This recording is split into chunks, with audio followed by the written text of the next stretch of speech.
All right, go off screen and have your drink. Yeah, 1 second. This is called OPSEC, dear viewer. Hugopnik was off screen to have a little sippy sip. I go off screen to have a sippy sip, but not to have a smoky smoke, because I smoke vapes through the actual Does mask. that work well? It works very well. Actually, I probably get less chemicals into my body, so That's it's true. fine. The only minus is that it permanently stains the actual mask. So I have blueberry jam, which is my favorite type of vape, constantly stuck at my nose. This mask gets washed every 2 days because I'm a hygienic motherfucker, and yet still the vape smell persists. That's pretty gross. I constantly feel like I am 17 and edgy in 2016. You know? Well, may I offer you this solution? Yes. No mask. I am too ugly. People would no longer listen to me. This man is beautiful. You guys will. I don't know if you'll ever see him, but take my word for it. He's beautiful. Hakeem is beautiful. We're just. I can't help it. Communists are hot. We're all just the hottest Communists people. are very hot. Like I have a semi-viral like post on Twitter because world famous Twitch streamer Hassan got like stopped on the border when entering, asked questions about Palestine, blah blah blah, and I literally retweeted and I'm like, Hugo, why do you always wear a mask? That's fucking why. Oh, yeah, that's and then, true. Of course, I plugged my shit underneath because everything is advertising. Content. I escaped advertising to do advertising, which like that's the best thing about the Deprogram. Thanks to all our lovely fucking patrons. Yeah. No fucking sponsorships, none of that fucking bullshit. So I can fully feel free of that whole like thing. While over on Twitch, like literally every 30 minutes, I gotta stop and be like, ads are bad. Don't watch them. So subscribe to me. For $6 a month for free through Prime. I literally have it fucking stuck in my brain, which is what? It's an ad. I'm doing an anti-ad on my fucking thing. And I thought that I escaped working in advertising. No, my brother. You try to get out, they pull you back in. Why is Al Pacino Russian? The true self, something. Yeah, something, I don't know. something. Persists in the whatever it is. I don't know.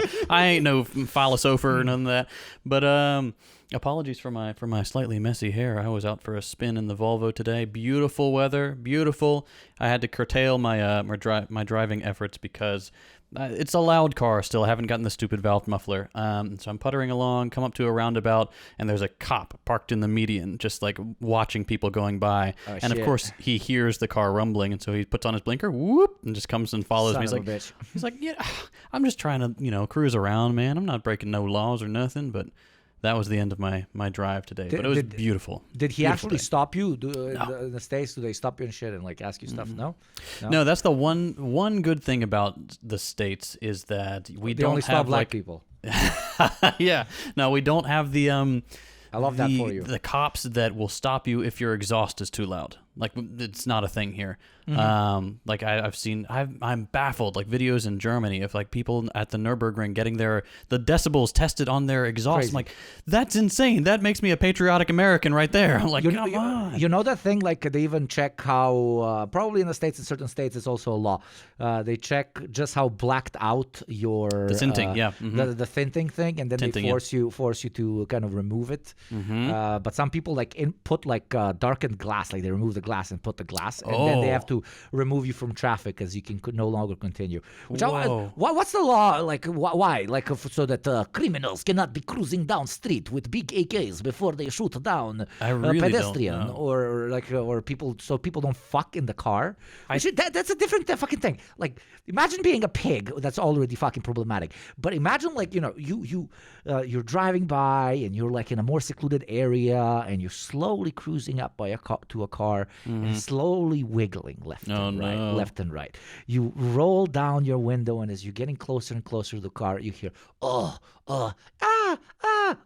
whatever sound people have sex. You wouldn't know, yes. I don't do sex. That it is weird and it is sweaty and it smells strange. Agreed. No fucking thank you. So what did I want to say? Yeah. So they roll up and how fucked up in your head do you have to be to like to interrupt? interrupt? They're coming out, pussies, asses, boobs, dicks, fucking everywhere. It's fucking nasty. They gotta pull up their shit, and then you find them or even arrest them for public indecency, like literal demon behavior. Mind your own business. Yeah. Why? Unless like they're parked in like a school parking lot or something, there are instances where you want to get those people out of there. But yes, but what if they're the students doing it in the school parking lot? But then it's oh god. But as un poco sos in a couple of ways. I mean, because we'll then we'll leave that to you, dear listener. I'm not naked moving children. on. No, stop.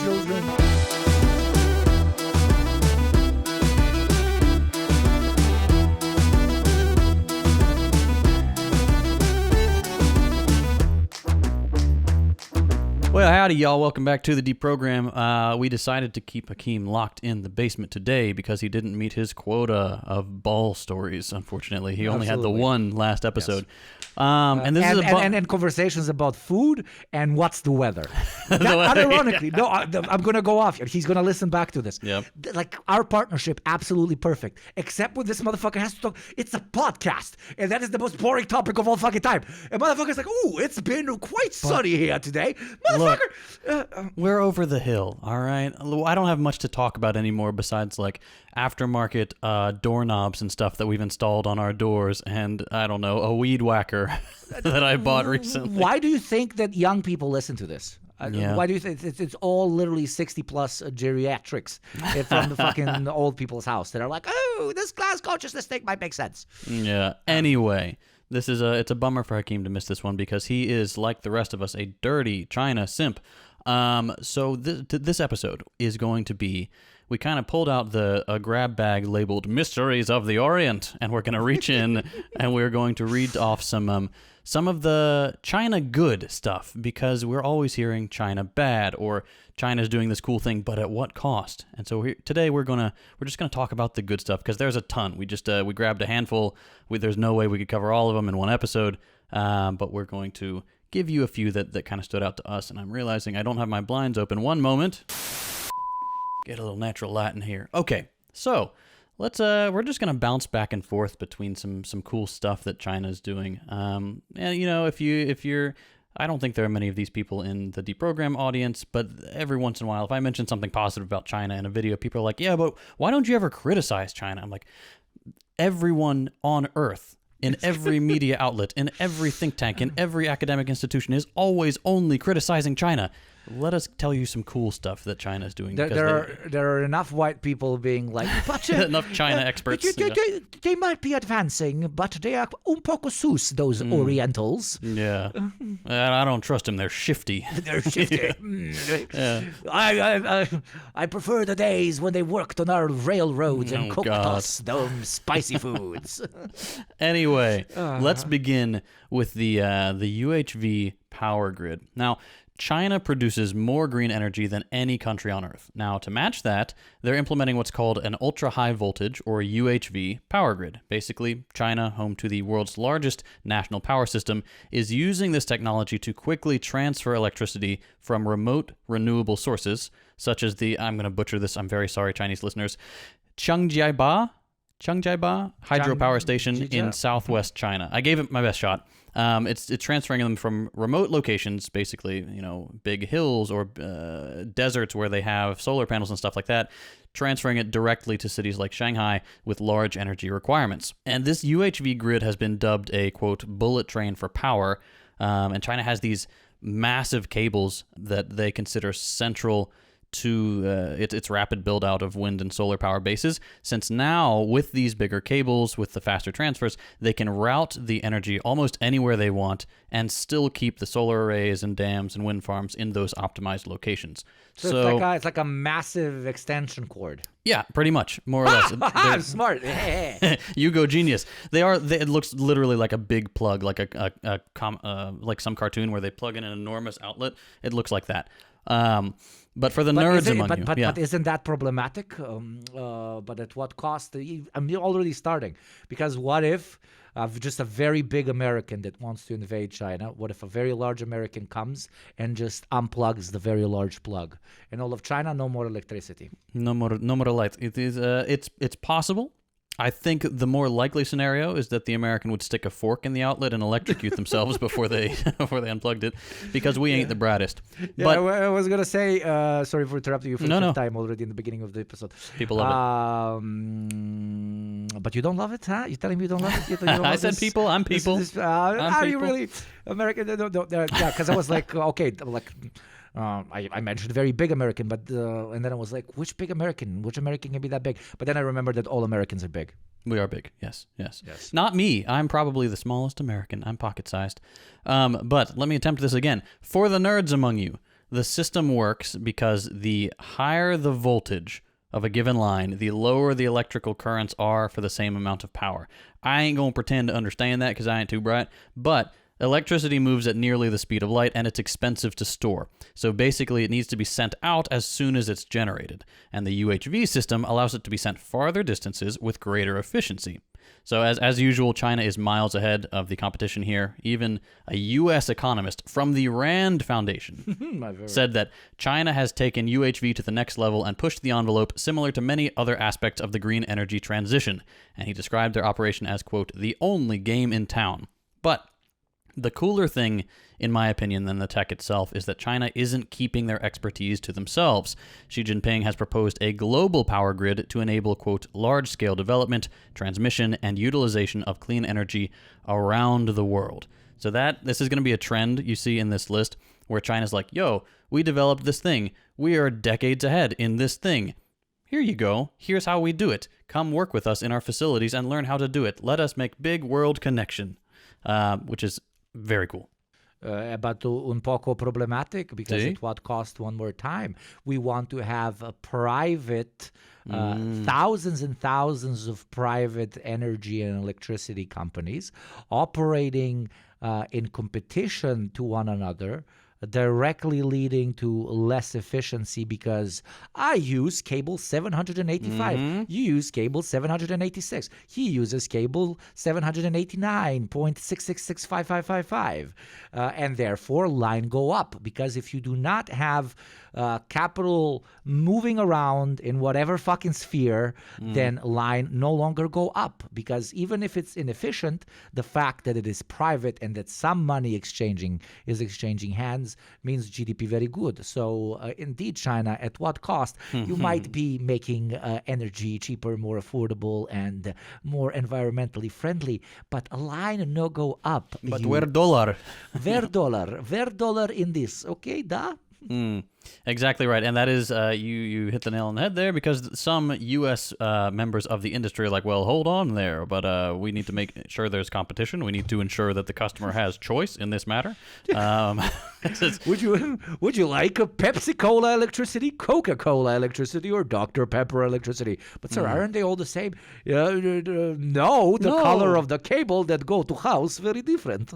Why is American Slavic now? I don't know. But ironically, that's it. That's like 90% of the difference between one service over another, or one commodity over another. We just naturalize it, and that absolutely makes sense to us, because to be different is just to be owned by a different corporation and have different paint of color on it, so that you can flex to your neighbors. I got premium ultra deluxe electricity, and you have simpleton baby saka. Produced at the same factory. Yeah, exactly right. 100%. Tell us about the 1 kilometer space solar array. Tell me about that. So speaking of like green energy, China is planning to build what they're calling the Three Gorges Dam in space. Hell yeah. And that's Three Gorges, not the Three Gorgeous dams, though they're probably going to be very pretty, just like every damn dam.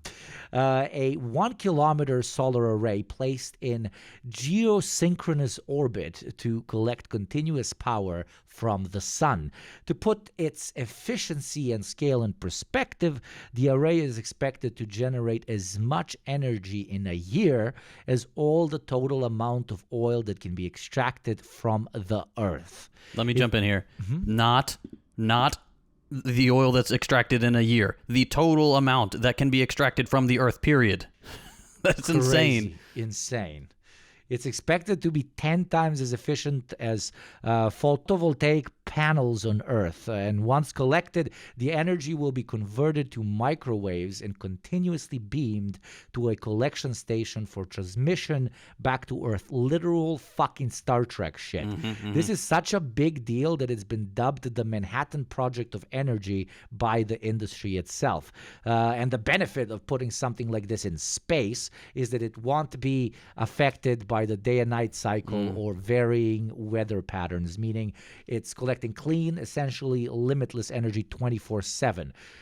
This one is like super cool to me. It's like primitive Dyson sphere tech. We're getting closer to genuine sci-fi stuff here. The project is currently underway and it's expected to be fully operational in the next 12 to 15 years.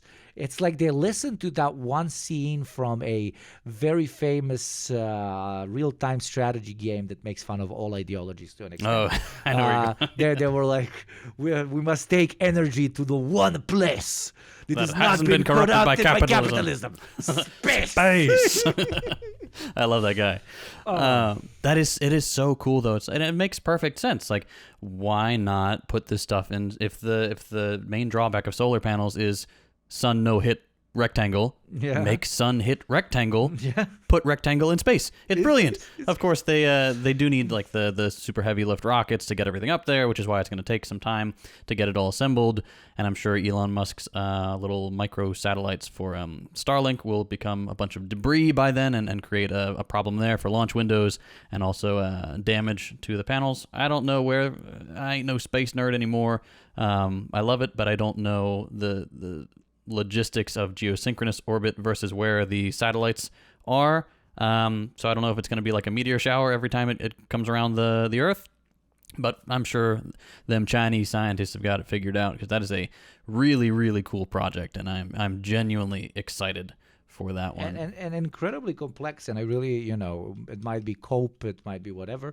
I hope it becomes a reality because, even if people start copycatting it and just finding a way to utilize quite literally, like at this point, not even Earth-related resources, but just purely capitalizing off of sunray, direct sun rays from space. It would be an incredible, just general stepping stone for humanity, and that's what happens when you have like a relative prime directive by a government that is actually planning long term and not hyper focused on like purely on like the profit motive.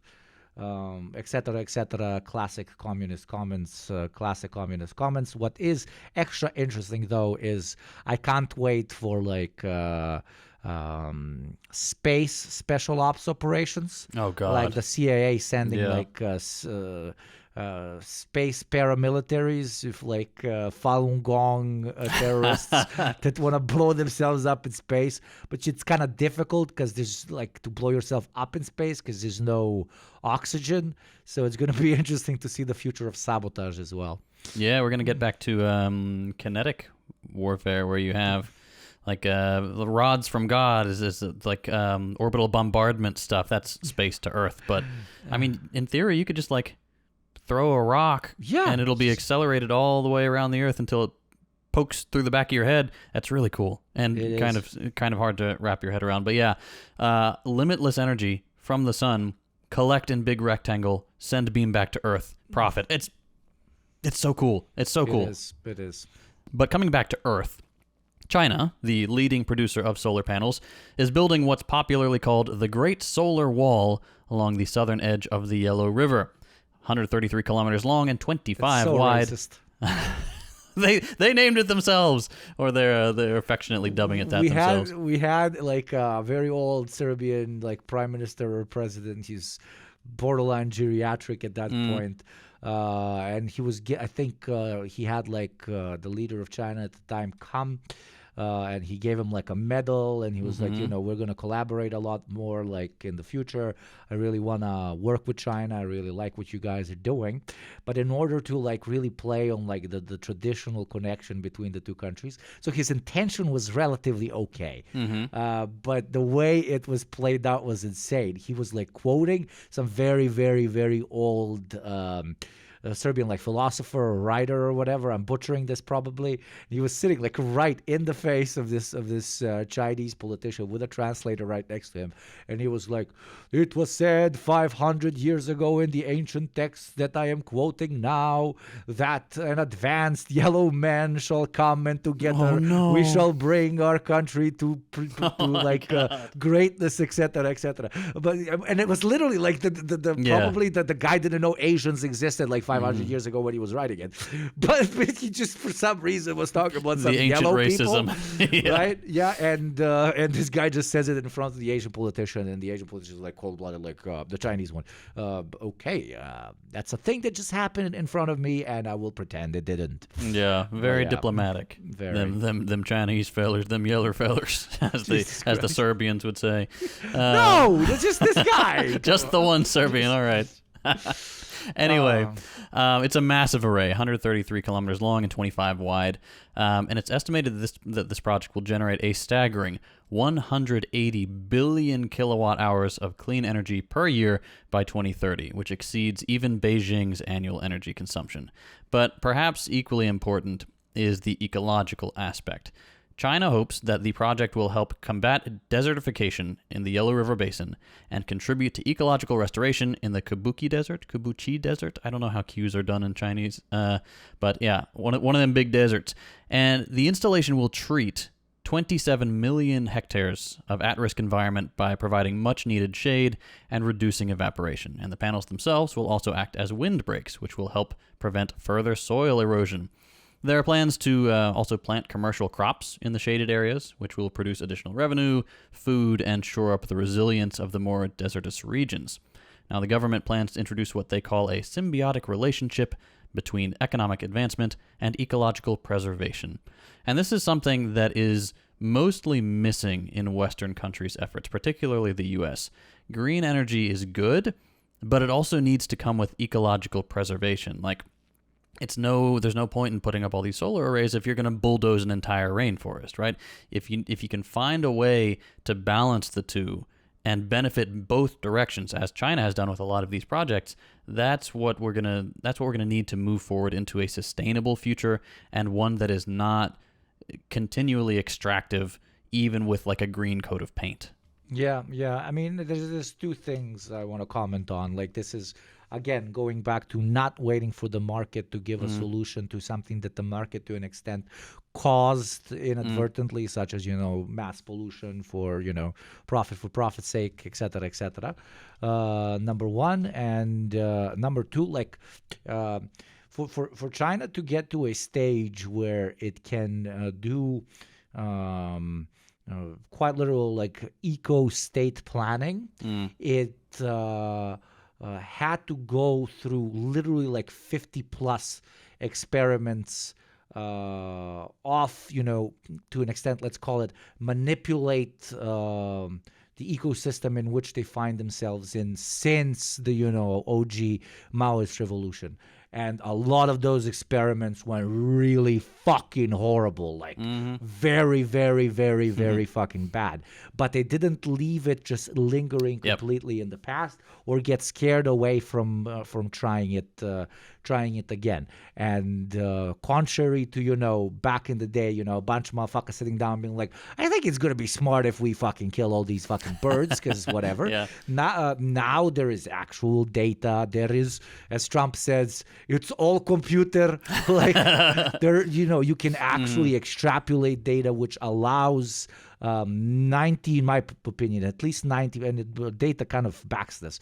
90% of the true, like objectively, like I'll agree to it, inadequacies of central planning compared to even market logic in the 60s, 70s, even 80s to an extent, to be overcome quite literally because of technological advancement, which minimizes potential risk and maximizes just how much good we can do for the land that our country occupies and for the planet in general. So what I want to say, what I'm basically trying to say is, this comes from a very long history of trying to positively to switch the human impact on nature from one that is purely extractive to one that reintroduces as much, gives back to nature as much as we take in order to be able to survive and grow civilization and develop and so on. And it's based on a very long history of trying to do that. So yeah, it didn't just fall out of the sky, which leads us to the next one, which gets even crazier. The experimental advanced superconducting tokamak, called EAST, commonly known as China's artificial sun, has achieved a huge scientific milestone by maintaining steady-state high-confinement plasma operation for an impressive 1,066 seconds. This accomplishment, reached back in January, set a new world record and remarks a significant breakthrough in the pursuit of fusion power generation. Just for reference, the previous record, also set by China, was 403 seconds, 40% of this, back in 2023. Fusion is another one of those like sci-fi technologies, a limitless clean energy source that could provide for all our needs here on Earth as well as propel us further into space. Once again, China isn't stingy with the tech. Their facility is open for use by international groups, and one official said, "We hope to expand international collaboration via EAST and bring fusion energy into practical use for humanity." That is so cool. That is so cool. It's the sci-fi stuff just is so fascinating to me. It's like, oh yeah, we need to sustain this this reaction at, well, I don't know what it is, like 100 million degrees Celsius for thousands of seconds to generate this plasma stream to do something sciencey that gives us limitless energy. I'm like, yo, that's cool. There are people who know how to do this. There are teams that are working on this. Like, yeah, come on over, scientists. Let's figure this out together. Let's advance humanity. Like, yeah, that's really nice. I like to hear that. That's so cute. But it's true. Like, that is the type of thing where, okay, we get some kind of small fusion reactor on a spacecraft. You're good. You can go as far as you want. No like limitation on like, oh, we need more water for the reaction. We need more whatever. You're good. Self-contained.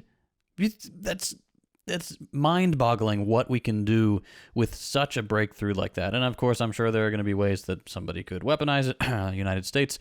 But like in the meantime, seeing international collaboration towards a genuine, what would represent a genuine leap of magnitude that we have not seen before in humanity, I would say, is just remarkable. It is so cool to watch. And the fact that they have more than doubled the length of their previous record in 2 years, that suggests to me that we are definitely on the right track. That is so cool. Absolutely. And technology in general is, it suffers both from the perspective of how, as a utility that can be utilized by humanity in one particular direction or another. And it all comes back to, the fucking ideological underpinning of why you are doing a particular thing. And it's very nice to see hyper borderline futurist technology being developed by entities that are not necessarily profit driven, because at least to me, I might be coping or whatever, but that's what I truly believe in. It doesn't eliminate chances of potential misuse, but it minimizes them, because whenever it's I mean, look at fucking Silicon Valley, right? I know I'm doing the classic, immediately comparing China, the PRC, to the United States, etc., etc. But that massive, beautiful, promise that through technological development we could potentially not even have to care about material conditions, or capitalism this, or social democracy that, or communism this, or fascism, blah blah blah.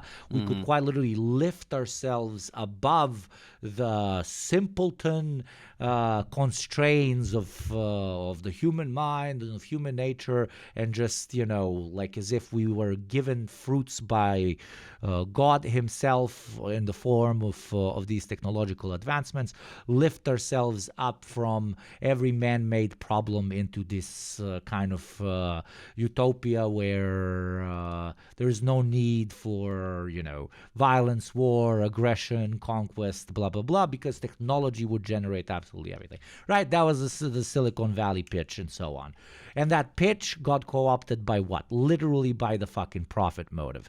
It turned high processing AI algorithms into, instead of something that can, alleviate job stress, help us do things faster, better, plan out economies faster and better, give more access to information to as many people as possible, into another revenue generating system that, at the end of the day, the best thing it gave us is tum tum tum sahur and crocodilo bombardilo.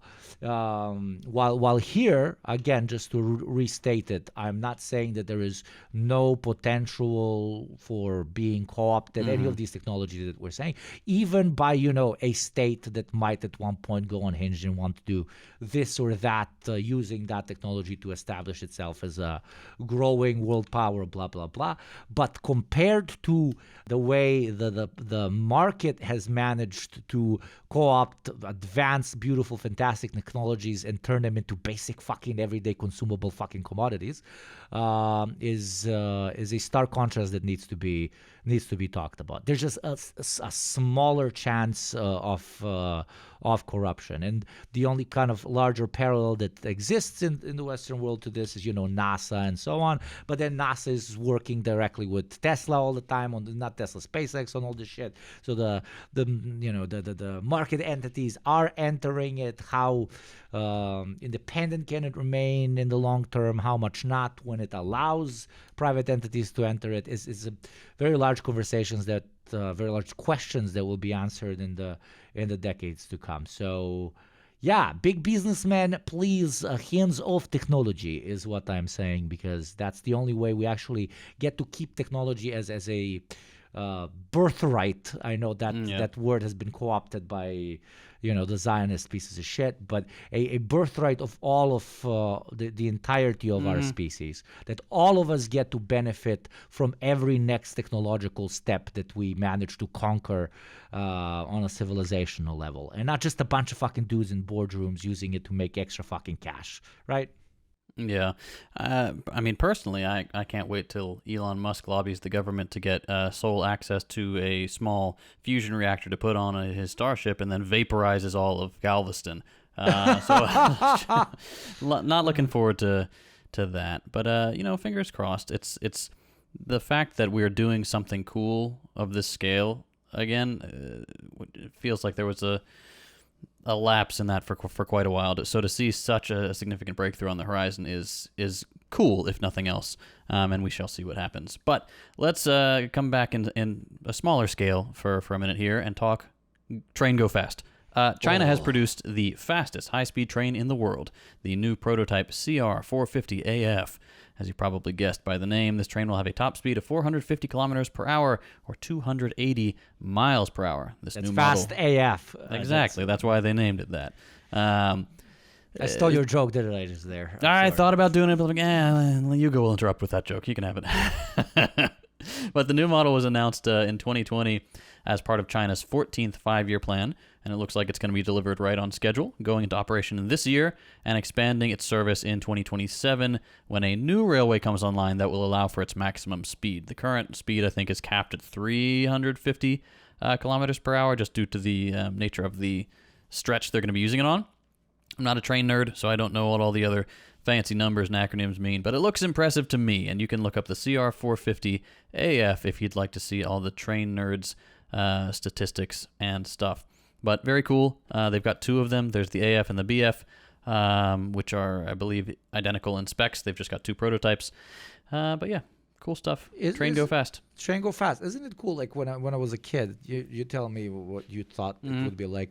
I thought that we would have like tubes connected to every single apartment, and you jump into the tube, and the tubes, because they're small and they're very vacuum sealed, you sit in this like capsule type thing. Oh yeah. And it would just like transport you really, really quickly to whatever part of the planet where you want to go. Like I imagined it would even go through like the center of the earth or some shit, which potentially we at some point will also do. But that was the point, like individual. But then when you really think about it, like we already have a thing that we just need to make faster, and then it's going to be even more pragmatic than it is and comfortable than it is now, which it's already very comfortable and pragmatic, and that is train.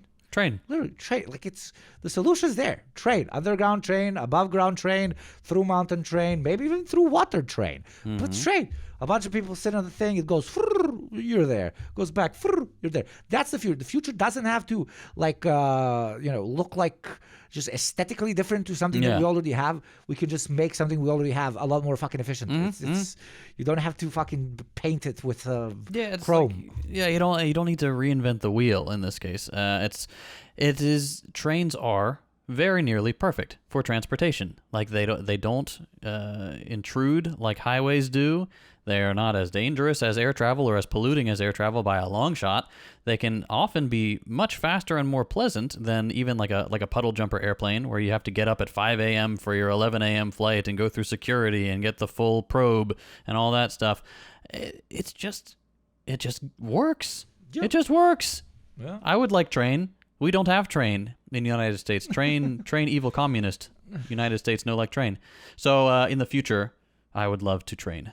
But for now, China has some of the best train. And not only train, by now it's pretty clear that they're the world leader in EVs. Yes. And I don't think it's even close at this point. No. Some experts have gone so far as to call China's lead in the sector quite literally unassailable, which is, pretty telling.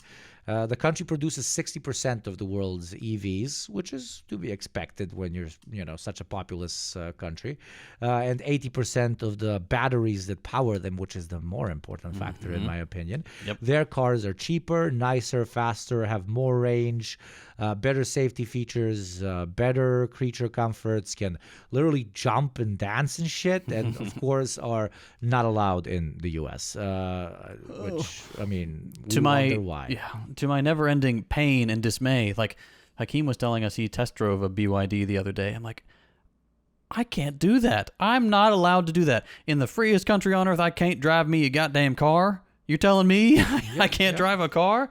It's nuts. It is nuts. Like all the car people who, if you haven't looked into BYD or any of the Chinese EV companies or Chinese cars in general, we are getting fleeced. Here in the U.S., we are paying out the ass for terrible cars. Like, if you look at Chinese cars, like, whoa, the safety features on that, nuts. The convenience features, nuts. For less than half the cost? What is going on?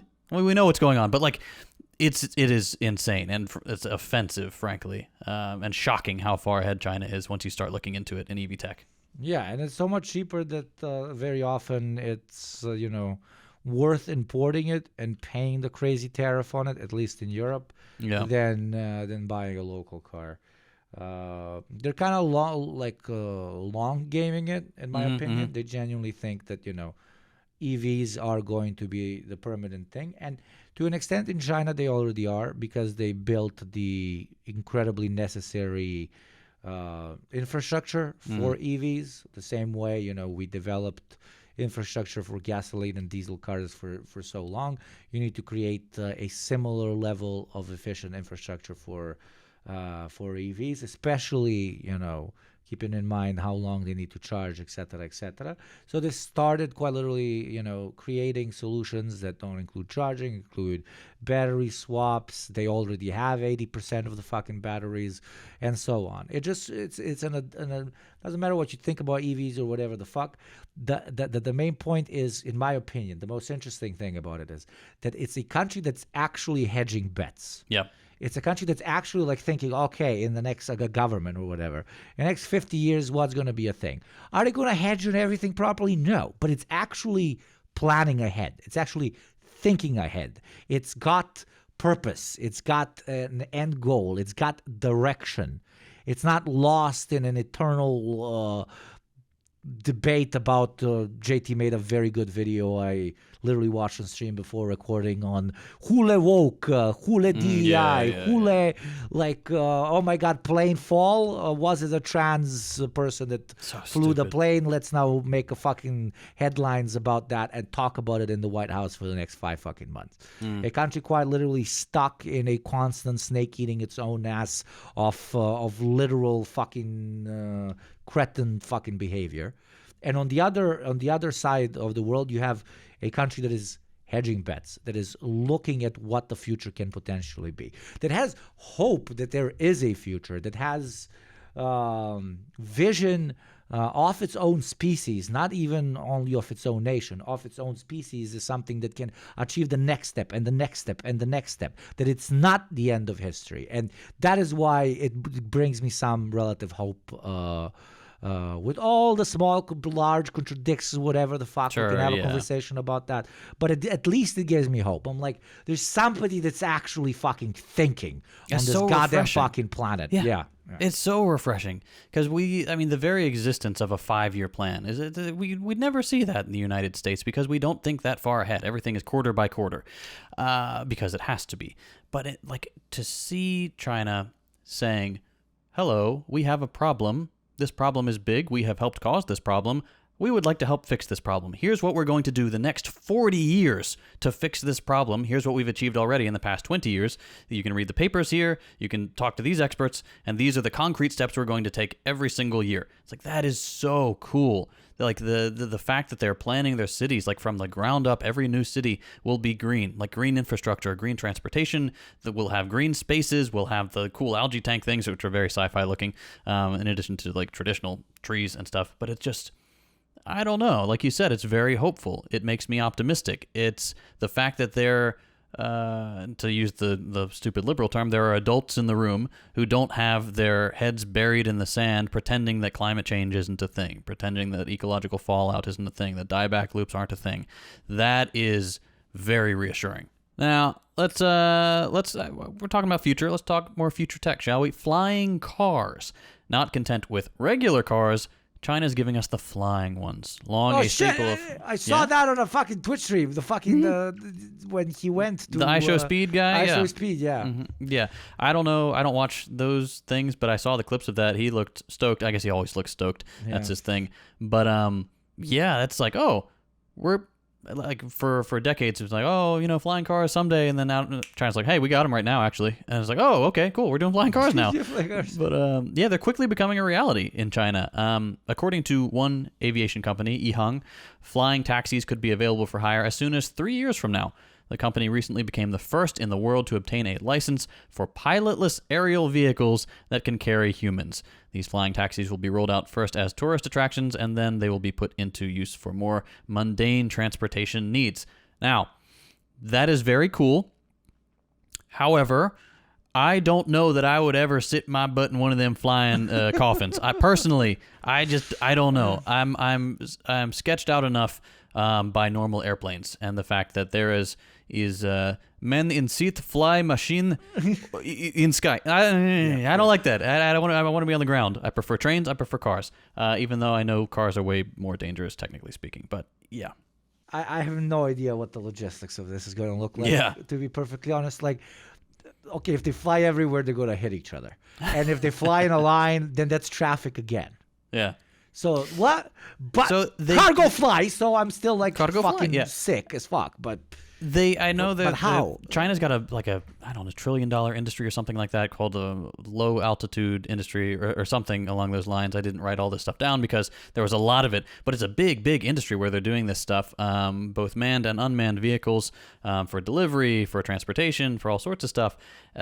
They've really put in the legwork to figure this out, and it's, I guess, when you add a z-axis to your transportation, like, okay, that could alleviate traffic. It could cause multi-level traffic where you've got, bumper to bumper to bumper to bumper to bumper. But in theory, like, you got more room to work with. You have fewer of them in the air. I'm very curious to see what it'll look like, and perhaps more importantly, what it will sound like, because EVs are definitely cutting down on the noise in cities. But if you have these enormous hornets, like a mega drone, what's that going to sound like? A bunch of those flying all the time. What's that going to sound like? So that remains to be seen. Very curious. I don't know that I'll ever get in one. I'm firmly over the hill. I think I'll leave that to the young whippersnappers, but very cool technology. Cool that we're actually getting some stuff that was like, this is the future. And I was like, oh, future, we're here. Yeah, fun. Yeah. A lot of logistics to be done, but very possible. Very possible. Also, like, perpetual constant 9/11s, but by accident, because you drive. Never forget that one. Never forget that one. Yeah. I'm going to forgo. What is worst thing that can happen with a DUI? You kill a bunch of children and you die. That's pretty bad. What's the worst thing that can happen with a DUI of a flying car? Building go explode. So yeah.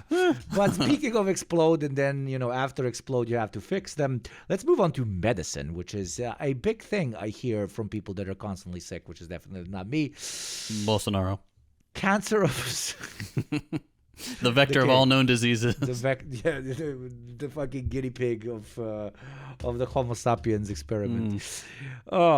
Basically, we got a cancer off switch thing that they're trying to work on. Like, researchers in China have developed a radical new treatment that can use the body's own immune system to convert cancerous cells into normal, healthy ones. For the medical nerds, they're basically using the same immune response that causes organ transplant rejection to their benefit.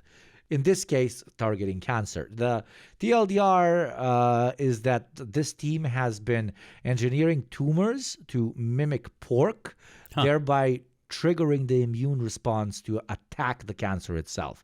This is being called a cancer off switch because for the first time, these scientists have revealed the existence of a molecular switch that can induce cancer reversal, not just the destruction of the affected cells. And obviously, this is a monumental breakthrough, and it's well worth reading about if you're interested. There are at least a few papers on the subject. Very, very interesting and promising stuff. That's super cool. I mean, cancer it's one of the, I mean, I wish Hakeem were here to tell us what other things there are, but to me, it seems like one of the last frontiers of medicine where we're like, we can't fix it. And now the fact that we can not only kill the cancer cells, right, but revert to a point where the cell itself was healthy. Like, that is fascinating to me. You're not doing additional damage to the body by like, okay, we're going to have to blast this part of your body. It's like, no, we're just going to turn back the clock, fix this, make it function properly again, and then you won't have to deal with this, period, end of story. That is so cool. And it's very promising, like you said. I can't wait to see how this will affect people's lives. There are so many people with If it works out, let's wait for it. If it works, yeah. I mean, very cool. I skimmed some of the papers. It looks promising. As always, medicine takes quite a while. There are also like legal hoops to jump through and stuff like that. Human trials, which is going to take a while. But man, like my grandma had cancer. That would be so cool for people not to have to deal with that hideous family of diseases. That would be a tremendous breakthrough and a real boon to all of humanity. That is awesome. It would change a lot of literal civilizational trajectories. Yeah. Because we've all 50% of the reason people get fucking medical checks is just to make sure they don't get fucking cancer so they can react on time. Like it would be completely revolutionary in every fucking regard. But obviously, it's one of those things that suicides you very Mm. often Mhm. because not solving it obviously makes a lot of people a lot of green dollar bills, yo. Very true and very grim. So I put my hopes in China and Cuba, who seem to do these investigations at a greater rate than other parts of the world because, they don't have a vested interest in keeping people hooked up to them cancer meds. Now, let's move on to infrastructure, and I call this story goddamn. China has approved a Tibet mega dam that will generate More 3 dams. times as much power as the Three Gorges Dam. Homie, that's like 9 gorges. This project comes with you like that one? I was proud of that. This project comes with significant engineering challenges, as it is mind-bogglingly huge. It will be the largest hydropower dam in the world, supplanting the previous largest hydropower dam in the world, the Three Gorges Dam, and the total investment is expected to exceed 1 trillion yuan, or $137 billion. Some of the technical challenges would include drilling at least 4 20-kilometer-long tunnels through a mountain to divert the flow of water. This is also in a region of higher tectonic activity, so earthquakes are a concern.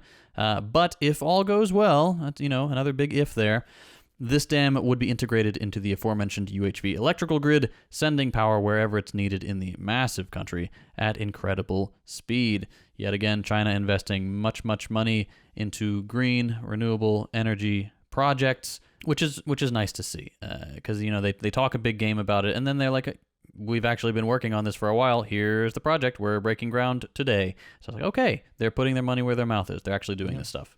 And more options for terrorism as well, because blow up a big dam, very scary. Yes. That is number 1. And number 2, to be the shit poster of the day, like as if I'm not the shit poster of every other day. Drilling deep in mountains, at what cost? Maybe Cthulhu, rock Cthulhu awake. True. And ironically, dude, you never know. You never fucking know. Like, there's always a 0.001% chance that if you're exploring places that have never been explored by man before, big scary thing inside. Yeah, Godzilla. Magma beast, Lovecraftian horrors beyond our comprehension. There is a possibility. No one can say for certain that there are not giant beasts lurking 20 kilometers deep in a mountain. Exactly. So chuds listening that might want to make a couple of $1,000 a month off of China, but at what cost videos. Here's a new idea. China, but at what cost? What if Godzilla? So you make a thumbnail and you have Xi Jinping on the right, and you have massive Godzilla coming out of mountain on the left. I'd click it. The Chinese might summon Godzilla. That's it. God. 3 VPN ads sprinkled throughout. The video literally begins with it's like 40 minutes long. For 36 minutes, you talk about something Mao Zedong, and then for 4 minutes you're like, oh, by the way, they're digging in a mountain now, and Godzilla may be inside. Profit, fantastic. That's about the quality those channels put out. I try not to watch them, but they're so prolific. I'm like, okay, maybe they've got a good talking point for this one, and I open it. It's like, nope, this is slop, and they make so much money. We're in the wrong line of work. Absolutely. That's why to the extent we made First Thought not just for the fucking money, but different audience, even though it intersects with ours, a different kind of tone, blah blah blah. But quite literally, we're doing very often, but at what cost? But actually for real, when it comes to certain Western projects and so on. So, fight fire with fire. We're doing our part. We are dark woke. Yeah, at the end of every First Thought video, we are like, here's a link to get in touch with your local Chinese spy agency if you want to. Did you see that ad the CIA came out? No. With motivating Chinese citizens that work close to politicians to basically betray them. And it ends basically with a contact us form shown on a phone for the CIA, for the U.S. government. And the Chinese just trolled back and made like AI slop copy of that thing. And it's literally, doing the whole classic, big capitalists, you're working for, you're a normal guy, you're working for nothing. The freedoms America promised you are bullshit. Quite literally the same thing that China did to them, but like reverse, but with actual material analysis. But then it doesn't. It's very trolly though. I didn't expect the Chinese to be so trolly. I don't know if it's official. I think it kind of is, though nobody can prove it, because it doesn't end with like a form of, hey, contact the Chinese state now if you wanna snitch on somebody in the White House. It goes fade to black, and like a bomb starts peeping. And then guns start reloading. So it's telling you like do domestic insurgency if you don't fuck with this. Don't hit us up. Man. Just like shoot your senator. Like holy fuck. That's nuts. There's no way that's official. There's no way. China's indirectly. Yeah, well, I guess. I mean, yeah. The Chinese are born shit posters. They fight fire with fire. I tell you what. The cyber wall is here to protect us from them, not vice versa. Yeah. But anyway, speaking of dark woke, now we have dark factories, apparently. China's on the brink of another industrial revolution, some say, this time utilizing fully automated factories. These are often called dark factories, which, sounds very ominous, but it's just in reference to the fact that there are no human workers, so the factories don't need any lights or heating or brakes, for that matter, lowering their overhead, obviously. Machines handle every aspect of production in these facilities, from assembly to inspection to logistics. And it's just, another one of those things that in the hands of a socialist state could really propel humanity towards greater leisure and comfort and choice of labor. And, I'm bullish on China in that regard, but we'll see what happens. Yeah, that's cool. It's very much one of those things where if that were employed in the United States or in somewhere, hyper-capitalist in the West, that would be terrible for us because all that would do would be to put hundreds of thousands of people out of work. However, if that were used instead to the benefit of everyone, like, okay, we don't need all these people working. We can, cut them some slack or whatever. They can be either retrained or they can be taken care of with the profits, the massive profits that we will make from this dark factory for X amount of years. Like there are plenty of ways to make that where it is a net benefit for everyone, for the state, for the people in the industry, for people in general, for the consumers. It's one of those things where it all comes down to ideology and political will. Like how it's going to be implemented and is entirely dependent on the economic base. If it's capitalism, big bad time. If it's socialism, I'm optimistic. Yeah, couldn't agree more. Like, always remember that there is a sort of, I mentioned it earlier, but I didn't really touch on it. There's a sort of deification of technology. That Yes. It's like these incredibly smart people that are developing it, and you'll never understand it, so you gotta let it like develop over there by itself and just pray for the best outcome. No. Humans make this. Yeah. People make this. If they can understand it to an extent, you can understand it as well. And you also get to ask questions on whether this thing that they're developing, on whether it's going to positively contribute to your life or not. It's not falling from the sky. Its production and use can be regulated. The same way we have regulated sometimes not enough, sometimes enough, doesn't fucking matter. We've regulated how we build roads. We regulated medicine. We've regulated banks. We've regulated insider trading. There's very random examples. But we realize it's humans that do this. So in order for them to not overexploit whatever thing that they're developing because of what the system motivates, we can regulate to stop them from doing so. Mm-hmm.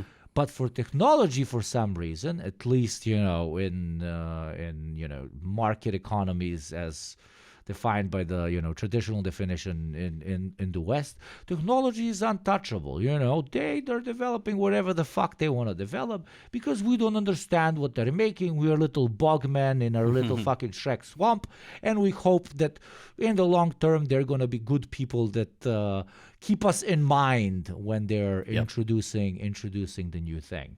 The Chinese, if you don't keep them in mind when you're developing the new fucking thing, and you use it to, make extra capital for yourself, even though you've received state funding, you get a fucking bullet in your head. So it's a different, it's a very, very different approach. And I don't know in which one of the two, I don't know what you think, dear listeners, in which one of the two will one be more motivated to exploit the technology, no, not even exploit technology, to kidnap technology and hold it for their own benefit instead of that of humanity broader.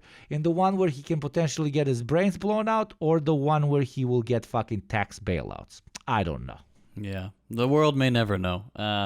If you're curious about that kind of Silicon Valley ideology, the cyber libertarian thing, which is where this kind of deification of tech comes from to an extent, I do have a video on it. It's titled "Why is Elon Musk Like That?" And it's nominally about Elon Musk, but we use that as a springboard to discuss the ideology as a whole. It's very fascinating, and it goes back quite a ways, but definitely worth looking into if you are interested in the technology stuff. It's one of his best videos. And when it comes to technology and Silicon Valley quite literally corrupting and moving into the military industrial sector, you got a first thought video on that as well. I think it's pretty chill. Yeah. There you go. So much slop for you fucking piggies. Endless slop. And we fill the trough to its brim weekly. More than weekly with all of our different projects. But let's move on to eco-restoration, because this stuff is pretty cool, in my opinion. In eco-restoration news, China is spearheading a number of innovative projects. And we're going to start with the 3 North Shelter Belt Program, which is a terrible name and is colloquially known as the, once again, Great Green Wall. The goal is to increase forest cover and combat desertification in 13 provinces across northern China. It started several years back, and then the project has already greatly increased forest coverage. It's improved the overall situation of serious wind sand hazards and soil erosion, and it's enhanced the resilience and adaptability to natural disasters and climate change, which have, quote, contributed to the realization of the Global Forest Goal GFG1 of the United Nations Strategic Plan for Forest 2017 through 2030 UNSPF and Sustainable Development Goal SDG 13 and 15 of the 2030 Agenda for Sustainable Development. Keep going, I'm going to come! That is a mouthful. That is the official name of all this stuff, but it's all very good. The short version, in normal people words, is that the Shelter Belt program has increased food production and pulled tens of millions of local people out of poverty through the development of sustainable industries like fruit and grain production. This is so cool because this is one of those things, again, that the United States just would not do. Like if a patch of land is barren, it's barren. We're done with it. It doesn't make sense money-wise to re-green this. Why would we do that? This is no worse. You go and you frack there. Yeah, this land isn't being used productively. Let's extract it, shrivel it up even more. But yeah, there's so many of these projects, and we'll get to more of them. But it's just so, again, refreshing to see. It's like, hey, we had a problem here. We're going to invest a bunch of money. We hope it's going to pay off in 10, 15 years. And sure enough, every single time, not only does it pay off economically, but it on like a national level, but it lifts individual people, millions of individual people out of poverty where they can support themselves, they can contribute to their communities, they can contribute to China as a whole, as well as producing all of these green industries that saves the environment in which they're living, working, and thriving. That is the symbiotic relationship at its finest. Absolutely. And I take your Great Green Wall and I call and I drop my Losses Plateau Restoration card right on the fucking table. This Losses Plateau project pretty much refers to the following thing. So you have this region that was China's breadbasket for like a fucking 1,000 years until overuse created a hardcore drought, like lots of erosion cycles and so on, that left it completely barren. And that's one of the again, as you said perfectly, one of the cool fucking things. Instead of going, oh no, guess that part of the earth is just dead now. Like, I don't know, fucking, what what was it called? The fucking Salton Sea thing. The Salton in the States? Sea. Yeah. Fucking wow. It's a disaster. Yeah. They basically said, hey, let's fix that. And the project began all the way back in '94 and is going strong to this day with the goal of fully restoring 4 million acres of land. 4 million acres of land. Let me say one. 4 million acres of land in north-central China. In the first 10 years alone, much of the plateau's ecosystem has been revitalized, and millions of people were lifted out of poverty. There's a cool documentary about it on YouTube called "Lessons of the Lowest Plateau." If you would like to learn more. That's sweet. And for those who aren't familiar with the Salton Sea in the U.S., it's in California. I believe it's in California.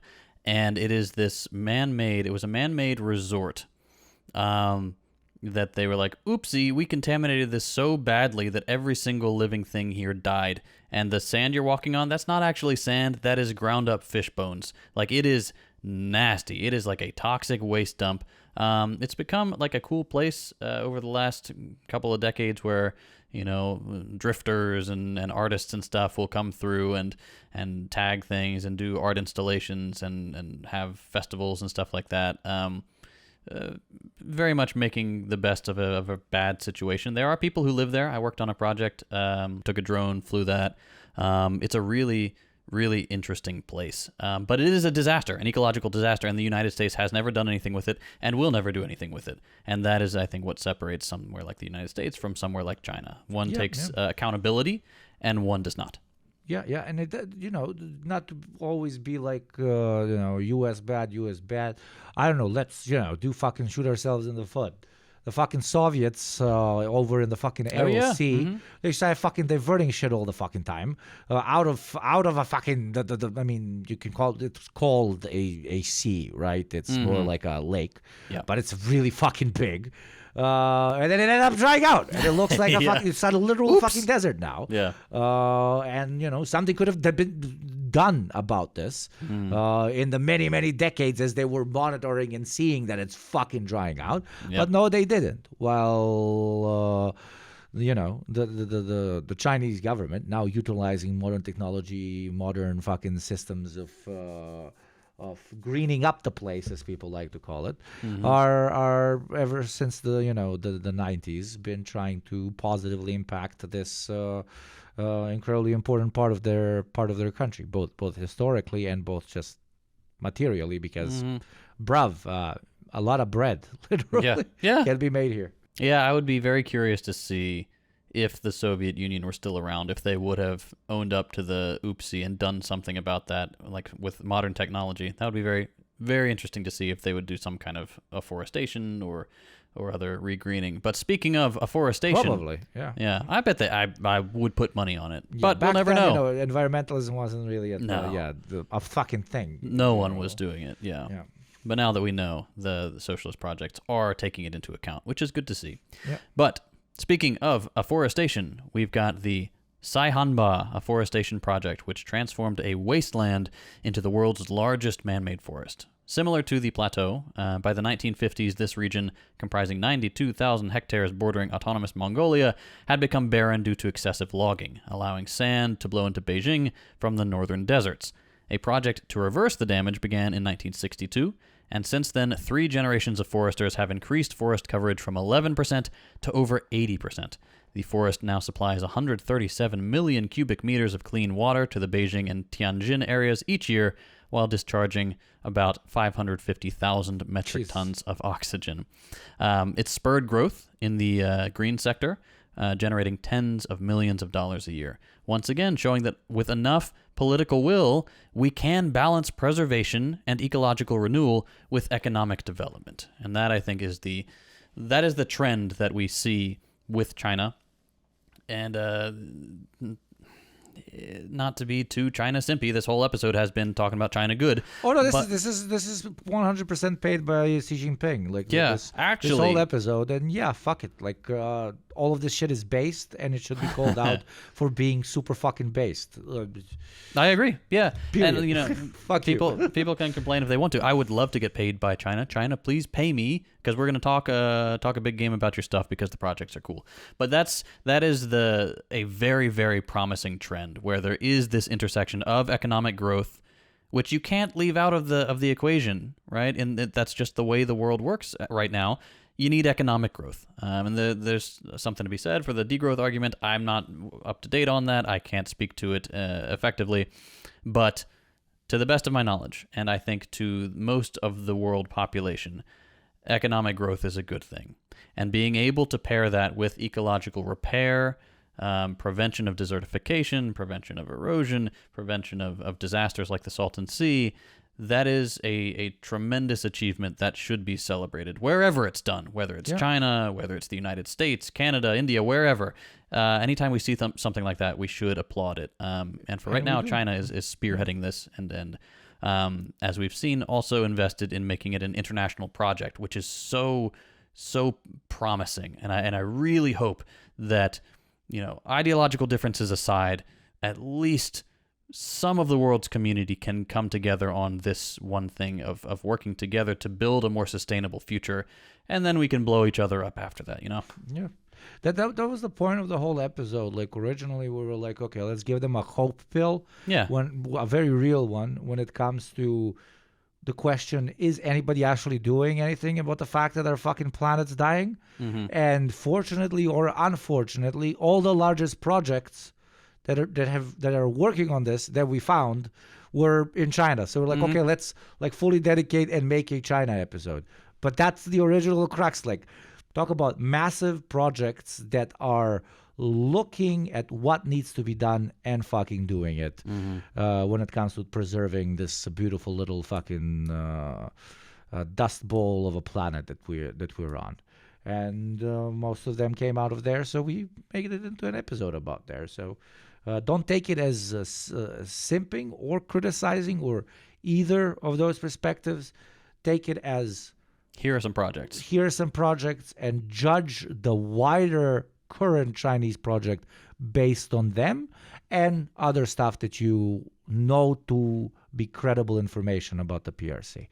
And once you balance, you know, so that we are proper deprogrammers and leave you to fully deprogram yourself, whatever type of conclusion you come to, that's on you. Yeah. That's it. And there's your hope pill for the day. That was, I don't know, over a dozen really cool projects for you to go look into. If we remember, we'll put links in the description to some of these, or at least to the, there's one thing we didn't talk about, which I just skipped over. It's a 2025 low carbon project. It's a really big list. So maybe we'll drop that in the description for you to look at. But we would like to thank our beautiful, loving, our cherished patrons of all levels. Ugopnik is making those sounds. Thank you. We could not do this without you. You are the only reason we can do this. We can make this a part of our day job. We can do this without taking sponsors, and we can remain independent and say exactly what we want to say. No holds barred, no punches pulled. So thank you very much. We love you all.